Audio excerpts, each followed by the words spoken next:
Real-time strategy, a genre that once ruled the PC gaming world. So many RTS fans have been craving the next big hit, the next big RTS game that takes the gaming industry by storm once again, just like the good old days. Back when video games started to really take off, and when personal computers became something affordable for more and more people, for pleasure and not just business. It's titles such as Command & Conquer, Warcraft, StarCraft, and Age of Empires that come to mind when thinking about the birth of popular RTS, and many of these titles went on to have sequels that took the gaming industry by storm and quite literally gave birth to the esports scene. From commanding armies in Age of Empires to the intergalactic wars of StarCraft, RTS games gave us battles that felt massive, intense, challenging, and unforgettable. But today, the genre feels like a shadow of its former self. New RTS titles come and go, and most fail to capture that magic. Many titles now release in early access and even fail to deliver on what their project objectives were set out as being. This has led to a repetitive cycle of RTS fans' hearts being broken, and probably a lot of wasted time and money doing it. So what happened? Why do modern RTS games struggle? And could there be a game on the horizon that has finally learnt from people's mistakes that can once again take the gaming industry by storm? Let's dive in. The 1990s and early 2000s were the golden era of RTS. Warcraft, Command & Conquer, and Age of Empires defined strategy gaming. Then came StarCraft, which wasn't just a hit, it became a global esport, especially in South Korea, turning RTS into a spectator sport. I've mentioned each of these titles for a very specific reason, as they will also have successors that have been pivotal both past and in the present in the RTS gaming space. Interestingly enough, each of these titles and/or franchises covered a very different storyline setting.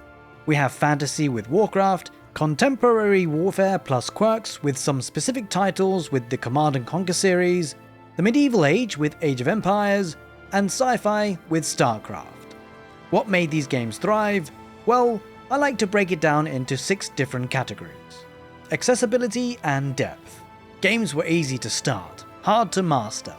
Games like Age of Empires 2 and the Warcraft series had intuitive controls. Gather resources, build, train units, and attack. Anyone could jump in. But beneath that simplicity, there was infinite depth, strategies, timings, and skill ceilings that kept players learning for years in multiplayer game modes. Player agency and creativity. RTS games rewarded decision making. You weren't just reacting, you were shaping an economy, army composition, and tactics. You could win through multiple paths, rushes, turtling, teching up, map control, or sheer micro skill. That freedom created endless variety. Arguably, the most important category is a strong single-player campaign, and if you really want the evidence for this, look no further than a video published by Giant Grant Games a while back. I'll leave a link to the video in this video's description. Old RTS games often came with iconic campaigns that introduced players to mechanics in fun, narrative-driven ways. StarCraft gave us unforgettable faction storylines, Warcraft pioneered RPG elements with heroes and items, Age of Empires 2 retold history in interactive form, and Red Alert gave us live-action cutscenes. These campaigns hooked casual players who then drifted into multiplayer and custom game modes, creating communities of gamers all tied to the game they love through different means. The campaigns were gripping, thrilling, and engaging. They were the main reason people would play real-time strategy, and they would bring storylines to life with you in control. Community and modding support would even take things a step further. Editors like StarCraft's campaign editor and Warcraft's world editor let players build custom maps, scenarios, and even new genres. Defense of the Ancients came from Warcraft 3 mods, which then birthed MOBAs. Age of Empires editors were so simple to use that anyone could pick it up and create masterpieces for everyone else to play. The gaming communities were literally making new games inside of their most favorite game And all of this gave real-time strategy an incredibly long lifespan beyond the original content of the base games. The spectacle of big battles was always an important feature, with huge armies clashing on screen, which felt epic at the time. Watching siege weapons roll up, spellcasters unleashing chaos, or swarms of Zerg overwhelming bases was visually thrilling. Real-time strategy was one of few genres that gave players the feeling of being a true commander. And lastly, some of the successes of real-time strategy does simply have to be put down to being in the right place at the right time, especially in terms of technology and culture. LAN parties and early online platforms made multiplayer accessible. PC gaming was booming, and real-time strategy games were a natural fit for the mouse and keyboard. It also hit during a cultural wave where strategy games matched the mindset of PC gamers: intellectual, competitive, and community-driven. Now granted, this last one is an external factor, not really something that developers can control in the future, but speaking of future, let's go a bit further into the future with this timeline into esports. Now whilst all the games I've mentioned above were an absolute hit, there's one game in particular that we really need to talk about: StarCraft. It wasn't just a hit, it became a global esport, and it started in South Korea, turning RTS into a spectator sport. But what exactly happened? Blizzard launched StarCraft in 1998. It was a real-time strategy game with 3 asymmetrical races: the Terran, Zerg, and Protoss, each of which of course perfectly balanced, but uniquely different. Technology was also taking off at the right time, as its multiplayer mode was made easy for players around the world to compete online, which was still pretty new at the time. In the late 1990s, South Korea went through an Asian financial crisis. Unemployment was high, but internet cafes, or PC bangs, exploded in popularity because they were cheap entertainment. StarCraft became the default game in these PC bangs. It was competitive, quick to play, and addictive. The rise of competitive play was in 1999 and 2000, where amateur tournaments started appearing, often sponsored by internet cafes or small companies. As the player base grew, Korean television networks like OnGameNet and MBC Game saw the potential. They began broadcasting StarCraft matches on TV, complete with live commentary and analysis. Suddenly, gamers weren't just playing, they were performing for live audiences. By the early 2000s, players were signing with teams, living in team houses, and practicing 8 to 10 hours a day, just like traditional athletes. Sponsors jumped in, from tech companies to telecoms, funding leagues like the OnGameNet Star League OSL and the MBC Game StarCraft League MSL. Players like Lim Boxer Yo Hwan became national celebrities, drawing millions of fans. While South Korea was the epicenter, StarCraft Brood War, the 1998 expansion, also inspired tournaments worldwide, and it became the blueprint for modern esports. Professional players and teams, leagues with structured seasons, spectator-friendly broadcasts, a culture of strategy, rivalry, and fandom. When StarCraft 2 launched in 2010, it rode the momentum of Brood War. Events like GSL, Global StarCraft 2 League, and later IEM Katowice helped push esports into the mainstream. The sheer impact of all this is that the foundation laid by StarCraft is why esports today, whether it's League of Legends, CSGO, or Valorant, has professional structures, sponsorships, and millions of viewers. But by the mid-2000s, things started to change. Other genres were evolving faster, and real-time strategy just couldn't keep up. First, the rise of new competitors. MOBAs like League of Legends and shooters like Call of Duty gave players instant action without the overwhelming complexity of managing economies and armies. RTS, by comparison, felt slower and harder to learn. Of course, these are just MOBAs and FPS. We also had lots of other single-player type content like RPGs, as well as things like GTA, that really rose to the challenge of toppling RTS. Real-time strategy games at the time demanded intense multitasking, macro, micro, economy, scouting, and map control.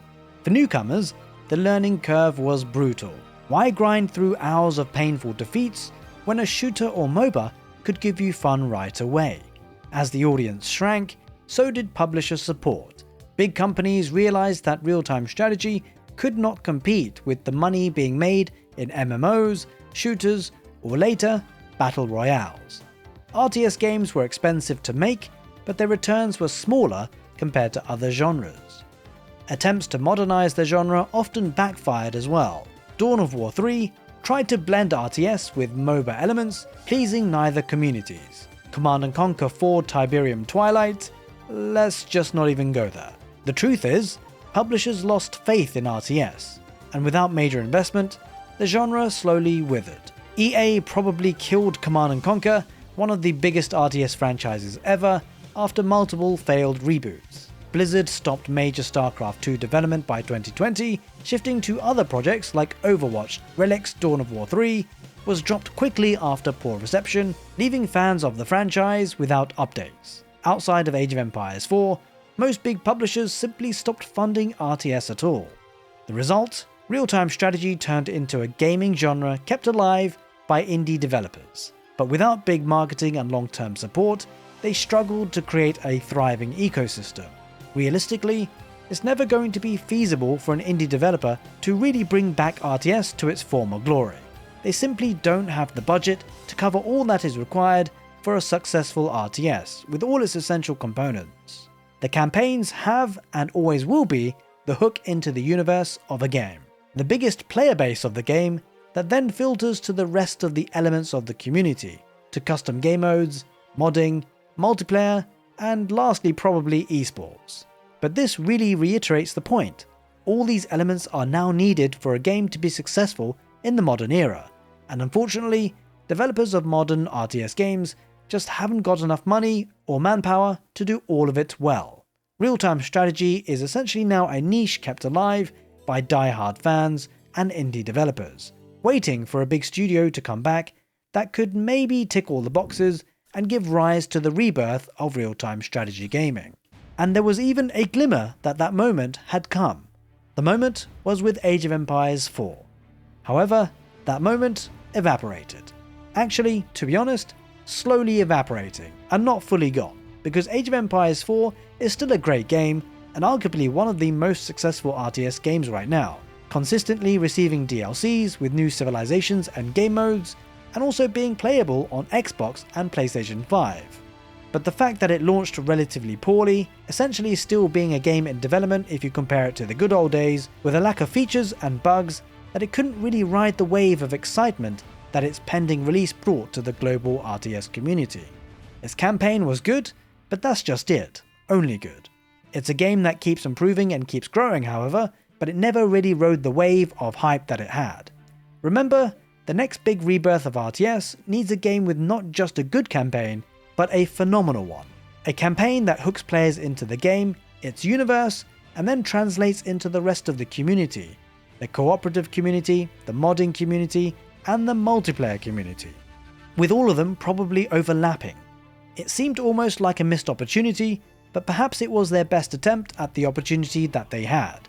Now, whilst Age of Empires 4 wasn't the rebirth of RTS, it did highlight a few things that the next RTS game that could be the rebirth of the genre must have. And its legacy, its franchise, and it's essentially a pre-existing player base that are almost instantly going to try the game or come back to RTS to try it on release. It's something that developers have cottoned onto, and in particular, we can use the case study of Stormgate. Pretty much any marketing piece covering Stormgate would always state the phrase created by ex-Blizzard developers. This gave it an incredible amount of hype and attention, which essentially is what this phrase was set out to do. It gave everyone goosebumps and flashbacks of the good old days of the 1990s and early 2000s, when RTS was at its peak, and in part because of Blizzard. It was a smart way to draw a huge amount of attention to the game and essentially secure the similar sort, if not even more exposure than Age of Empires had by being in its franchise. Stormgate essentially had the marketing benefit of being in a franchise without actually being in one. However, of course, this was only one component. With having to build a brand new universe, It's something that it had to climb the hurdle of that Age of Empires 4 simply didn't. And that's just the game's setting. Sure, Stormgate had eyes on it, but it didn't have a pre-existing player base ready to go and enjoy the game's setting or universe. There possibly could have been a high conversion rate from previous Blizzard RTS gamers, however, it was a very high bar to set. It was also technically an indie developer with a lot less funding and starting essentially from scratch. Other than the phrase of ex-Blizzard developers, the marketing beats persistently mentioned the first social RTS, which again was in theory a great idea, as that is exactly where a lot of success in the current gaming industry is right now, and it was an angle used for RTS that could possibly have brought it back. Unfortunately, Stormgate never really lived up to the hype. Its campaign was, and kind of still is, relatively poor, and despite it being now fully released, its cooperative game mode and 3v3 team game mode are still in development. Certainly they set the bar high, and they really just didn't reach anywhere near it. Of course, we hope that they will turn it around, but essentially, what do we learn from Stormgate and what they tried? Well, I think they had the right dream and marketing, it just didn't come at the right time, and the game never really fulfilled the hype. Essentially, two key points. A marketing hype that draws from nostalgia or existing game universe or franchise is really important, but it has to come at the right time. Also, the social aspect to gaming, one that creates a community, modders, and multiplayer gamers to continue building the game's popularity after launch. And not to mention, of course, the most important thing, to have an absolutely phenomenal campaign. And this is where I think the most exciting part of this channel comes on in. Strategy Game Central is designed to discuss the new and upcoming real-time strategy games, as well as strategy games in a broader sense, but I have come across one particular game which I am super optimistic about. It comes from an existing franchise, a developer which is not necessarily AAA but still has good funding and backing, with a proven track record of good campaigns, and the developers have said all the right things in the interviews. If they can live up to what they've promised, then I think maybe we could potentially witness a resurgence for real-time strategy. It's certainly a big claim to make, but they are saying all the right things. You might be wondering which game I'm talking about, and it is Dawn of War 4. There are many reasons why I think it has a lot of potential to unite the RTS player base and create an absolutely phenomenal game, but I suspect it's probably something I will cover in a separate video. So if you'd like to see it, make sure that you are subscribed, more importantly, that you hit the notification bell so that you get a bit of a ding-dong when I do upload the video. I hope you guys enjoyed the nostalgic movement through the timeline of real-time strategy games. I certainly enjoyed making this video, and let me know what you thought about it in the comment section below, especially things that you agree on, but more importantly, maybe things that you didn't agree on. If you enjoyed the video, make sure you give it a thumbs up. As always, I appreciate the support. Take care, and see you next time.